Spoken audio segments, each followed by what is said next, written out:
Assalamualaikum warahmatullahi wabarakatuh. Perkenalkan, nama saya Mardiana. Saya dari Prodi Hukum Ekonomi Syariah dan saya akan menjelaskan materi yang berjudul Asas-asas Hukum Peradilan Agama Islam. Asas hukum adalah sumber atau sebab yang menjadi pangkal tolak sesuatu yang inheren dalam segala sesuatu yang menentukan hakikatnya. Sifat esensial inilah yang diartikan asas hukum oleh R.H. Subroto Brodirijo. Peraturan konkret seperti undang-undang tidak boleh bertentangan dengan asas-asas hukum peradilan agama. Maka atas hukum akan tampil untuk mengatasi pertentangan itu. Menurut Sajipto Raharjo, asas hukum adalah jiwanya peraturan hukum. Ia merupakan dasar lahirnya peraturan hukum. Ia adalah ratio legisnya peraturan hukum. Sudikno Mertokusomo yang menyatakan bahwa asas hukum itu sifatnya umum, tidak hanya berlaku bagi peristiwa khusus saja.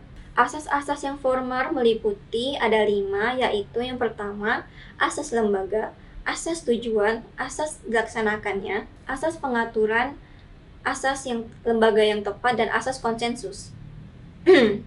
Asas-asas yang formal meliputi yang pertama ada asas tujuan yang jelas, yang kedua asas organ atau lembaga, yang ketiga asas dilaksanakannya, yang keempat asas pengaturan, yang kelima asas konsensus.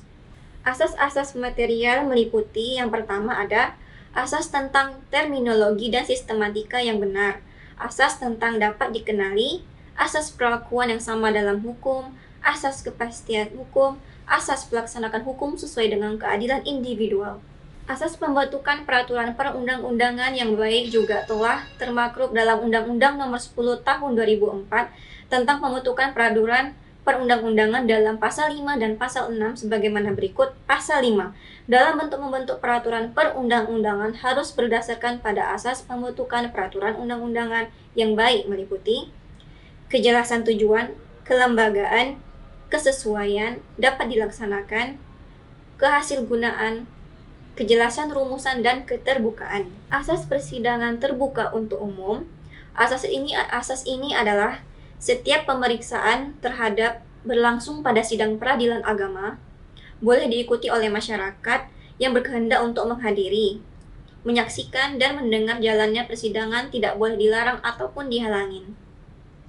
Tujuan dari asas ini adalah agar dalam penyelesaian suatu perkara di pengadilan tidak kesewenang-wenangan dan pemeriksaan yang dilakukan dengan cara menyimpang dari aturan hukum yang berlaku, sehingga pemeriksaan suatu perkara dapat berjalan dengan fair trial, pemeriksaan sidang yang fair.